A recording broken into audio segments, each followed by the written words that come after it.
ഭൂമി വളരെ ചെറുതാണെന്ന് നിങ്ങൾക്ക് എപ്പോഴെങ്കിലും തോന്നിയിട്ടുണ്ടോ? അങ്ങനെയെങ്കിൽ നമുക്ക് ഭൂമിയെ ഒന്ന് വലുതാക്കാം. വളരെ വളരെ വലുത്.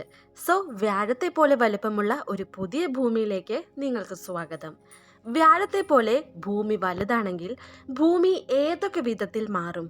എന്തൊക്കെ അതേപടി തുടരും? ഇത് നിങ്ങളെ എങ്ങനെ ബാധിക്കും?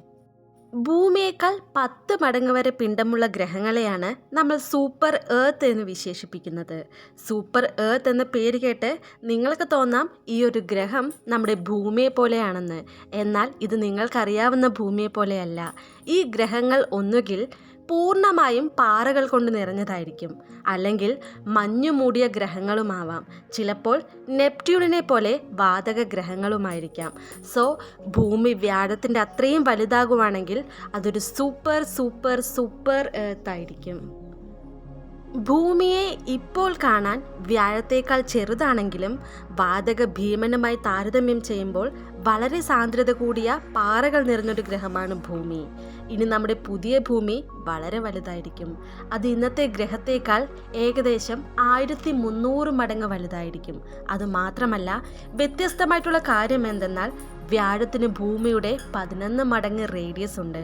അപ്പോൾ ഗുരുത്വാകർഷണം 11 മടങ്ങ് കൂടുതലായിരിക്കും വ്യാഴത്തിന്. അങ്ങനെയെങ്കിൽ ഭൂമി വ്യാഴത്തിൻ്റെ അത്രയും വലുതായാൽ അവിടുത്തെ ഗുരുത്വാകർഷണം എത്ര വേഗത്തിൽ നിങ്ങളുടെ ശരീരത്തെ തകർക്കും? സോ വലിപ്പത്തിലുള്ള ഈ മാറ്റം മനുഷ്യർക്കും ഭൂമിയിലെ മറ്റു ജീവജാലങ്ങൾക്കും വളരെ ആപത്താണ്. ഉപരിതല ഗുരുത്വാകർഷണം ഏകദേശം 11 മടങ്ങ് കൂടുതലായാൽ നിങ്ങൾക്ക് ആദ്യം സംഭവിക്കുന്നത് നിങ്ങളുടെ ഭാരം കൂടുതലായിരിക്കും. അതായത് നിങ്ങൾ ഇപ്പോൾ ഉള്ളതിനേക്കാൾ ഏകദേശം 11 മടങ്ങ് ഭാരമുള്ളവരായിത്തീരും. അതായത് 70 കിലോഗ്രാം ഉള്ള ഒരാൾ അവിടെ എത്തിയാൽ അയാളുടെ ഭാരം 770 ആയിരിക്കും. ഏകദേശം അതിൻ്റെ അടുത്തുണ്ടാകും. സോ സ്വന്തം ഭാരം തന്നെ നമുക്ക് താങ്ങാൻ സാധിക്കുകയില്ല. ഇനി അഥവാ നിങ്ങൾ ഇരിക്കുന്ന അവസ്ഥയിലാണെങ്കിൽ പോലും നിങ്ങൾക്ക് അവിടെ നിന്ന് അനങ്ങാൻ സാധിക്കുകയില്ല. അവിടെ നിന്നൊന്ന് എണീക്കാൻ ആവശ്യമായിട്ടുള്ള മസിൽ സ്ട്രെങ്ത് നിങ്ങൾക്ക് ഉണ്ടാവുകയില്ല. മാത്രവുമല്ല, ശ്വസിക്കാൻ തന്നെ വളരെ ബുദ്ധിമുട്ടായിരിക്കും. മനുഷ്യർക്ക് പൊരുത്തപ്പെടാവുന്ന പരമാവധി ഗുരുത്വാകർഷണം ഭൂമിയുടെ ഗുരുത്വാകർഷണത്തിൻ്റെ 5 ഇരട്ടി എന്നാണ് ശാസ്ത്രജ്ഞരുടെ നിഗമനം. ഇവിടെ നിങ്ങൾക്ക് മാത്രമല്ല ഭാരം കൂടുതലായി തോന്നുന്നത്. ആ ഗുരുത്വാകർഷണം അന്തരീക്ഷ മർദ്ദം വർദ്ധിപ്പിക്കുന്നതിന് കാരണമാകും. അത് വായു നിങ്ങളുടെ മേൽ ഭാരം ചുമത്തുന്നതിനും കാരണമാകും.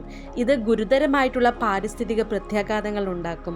ജലതന്മാത്രകൾക്ക് അവയുടെ ദ്രാവക രൂപത്തിൽ നിന്ന് എസ്കേപ്പ് ചെയ്യാൻ കൂടുതൽ എനർജി ആവശ്യമായി വരും. അതായത് വെള്ളത്തിൻ്റെ തിളനിലയേക്കാൾ 100 ഡിഗ്രി സെൽഷ്യസിനേക്കാൾ വളരെ കൂടുതലായിരിക്കും ഇത്. ഇനി ഫ്രീസിംഗ് പോയിന്റ് 0 ഡിഗ്രി സെൽഷ്യസിന് താഴെയായിരിക്കും. വലിയ മഞ്ഞുമലകൾ പോലും ഉരുകിയേക്കാം. ഇത് ഭൂമിയുടെ ഉപരിതലത്തിൽ കൂടുതൽ തടസ്സങ്ങൾ ഉണ്ടാക്കും. മാത്രവുമല്ല, സൗരയൂഥത്തിലേക്ക് ഒരു വലിയ ഗ്രഹത്തെ കൊണ്ടുവരുന്നത് ഗുരുതരമായിട്ടുള്ള ചില അസ്ഥിരതകൾ സൃഷ്ടിക്കും. നമ്മുടെ ചന്ദ്രൻ്റെ വേലിയേറ്റ ശക്തികളിൽ വലിയ മാറ്റങ്ങൾ സംഭവിക്കും. ഈ പുതിയ ഭൂമിയുടെ ഗുരുത്വാകർഷണം നമ്മുടെ ചന്ദ്രനെ ഛന്ന ഭിന്നമാക്കും. അങ്ങനെ ഭൂമിക്ക് ചുറ്റും പുതിയൊരു വളയം രൂപപ്പെടും. സൂര്യൻ അപ്പോഴും നമ്മുടെ പുതിയ ഭൂമിയേക്കാൾ 250 മടങ്ങ് വലുതായിരിക്കും.